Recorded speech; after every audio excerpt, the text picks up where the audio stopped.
Hello everybody, my name is May, spelled M-A-E for Google Gemini to get right, and we are only 6 months away from 2026, or the Year of the Pony, what is supposed to be Hasbro's promised celebration of the My Little Pony franchise. A lot of fans initially thought that the Year of the Pony was going to be the start of Generation 6, however, it seems we're not getting that until the brand relaunch in 2027.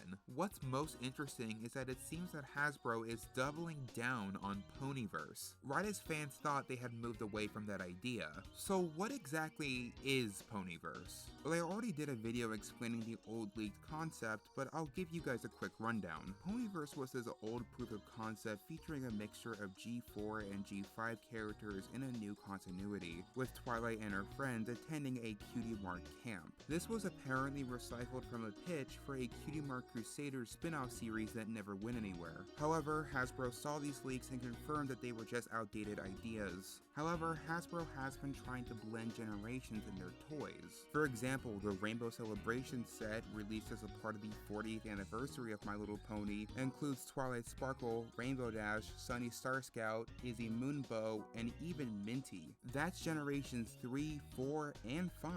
But now it seems that Ponyverse is less of its own generation and more of the brand of My Little Pony as a whole. Similar to how Doctor Who recently rebranded itself to be the Hooniverse, which is the dumbest thing I have ever heard. Guys, you can just call the series by its name, you know? It doesn't have to be like the MCU to get people's attention. With that being said, I want to give the predictions I have in regards to the next 2 years of My Little Pony. Let's start with my predictions for Ponyverse starting in 2026. My Little Pony at its heart is a toy brand, so if the toys aren't good, then you're probably doing something wrong. The best first step is brushables. A lot of brushables from all generations. You want these things to infect people's homes like glitter. Hell, some of these toys might be covered in glitter. Brushable pony dolls is as important to My Little Pony toys as transforming is to Transformers, or alternative pieces are for Mr. Potato Head. It's best to represent a wide range of generations and maybe have them under a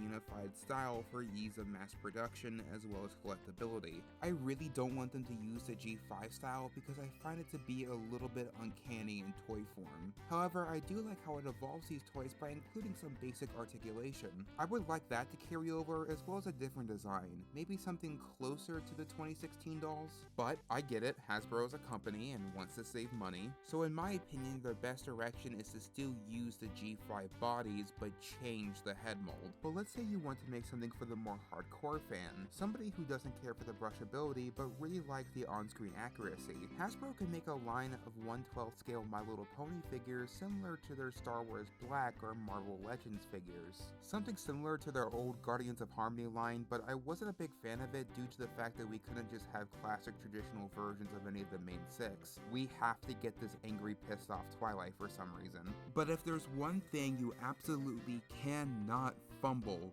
it's plushies. Bronies go crazy for plushies. I go crazy for pony plushies. There's entire plush meetups at brony conventions. Plushies are one of the most popular niches in the My Little Pony community. Symbiote Studios has been crushing it these last few years with this incredible lineup of plushies. Don't just leave them dry with the license. Grant them a high budget. We're still missing characters like Discord, Mod Pie, Dr. Hose, Princess Cadence, Shining Armor, and more. I'm not expecting them to pump all of these out in 1 year, but I'm just saying give them a little extra incentive, you know? Also, keep up your collaboration with U2s. I would mostly like to see crossover designs, and more than just with Hasbro IPs. Maybe give us a little fan service, and I don't mean the gross kind. I mean like make plushies or vinyl figures based off memes from the show, like Izzy with a tennis ball in her horn or a deflated Pinkie Pie, stuff like that. After toys, the second thing I expect them to do is update their social media presence. Playing full episodes of My Little Pony Friendship is Magic as ads on YouTube was a genius stroke, but you can do so much more. Bring clips, edits, or pony nostalgia posts onto short-form social media platforms like TikTok, Instagram Reels, and YouTube Shorts. Go onto TikTok right now and you'll find a good number of My Little Pony audio that goes viral viral.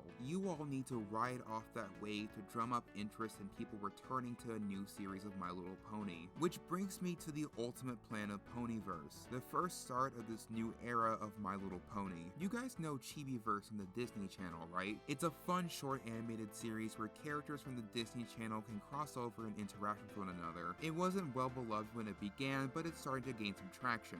This should be Ponyverse, an animated series that crossovers all previous generations of My Little Pony. It is non-canonical and purely hypothetical and just for fun. You will see a wide variety of characters and personalities bounce off each other that you wouldn't be able to before. Fans are kind of emotionally codependent on some of these characters, and so being able to get more of them would definitely be able to soothe some of the more insistent fans. If you still need some framing device to make this somewhat canonical, you could take some inspirations from Tales of the TARDIS, where the characters meet in a place where their world merges. You can make this like a town or a little country, something fun like that. Wow, that's 3 Doctor Who references in one video. Can you tell what show I'm currently binging?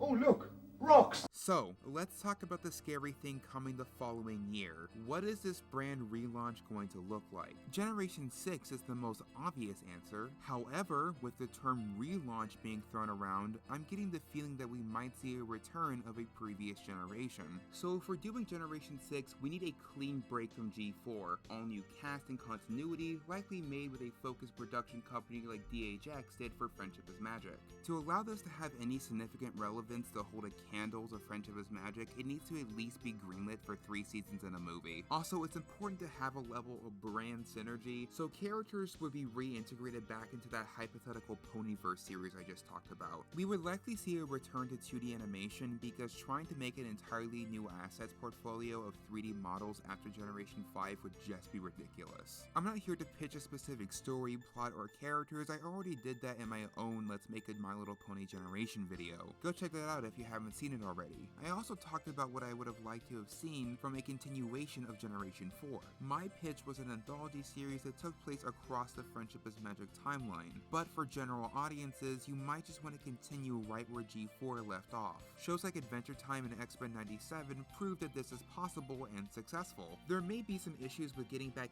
everybody of the original cast, John Delancey and Tara Strong mainly, but the fandom eventually comes around unchanged, so I think it's worth it in the long run. If you go for the anthology approach, there is the advantage of being able to completely weaponize nostalgia, but if you go in the exact opposite approach and make it entirely serialized, something that Friendship is Magic wasn't able to fully commit to, you may give an audience a reason to keep coming back to watch.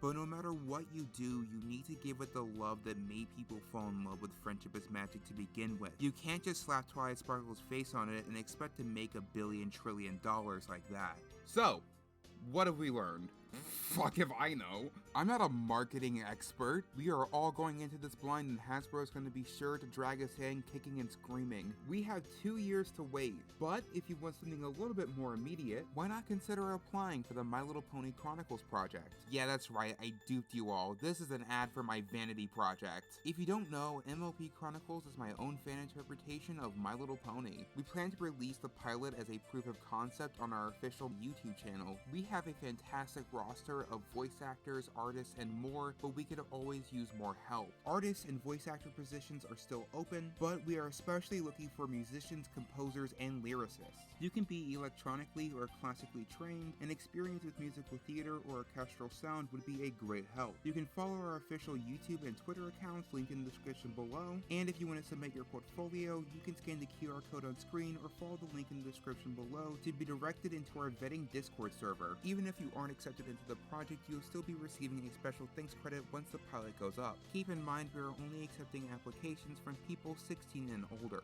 But that's all the time I have for today. Are you guys excited for the future of My Little Pony? I would love to know what you guys have to say in the comments below. Thank you all for watching. I've been May, and I'll see you next time.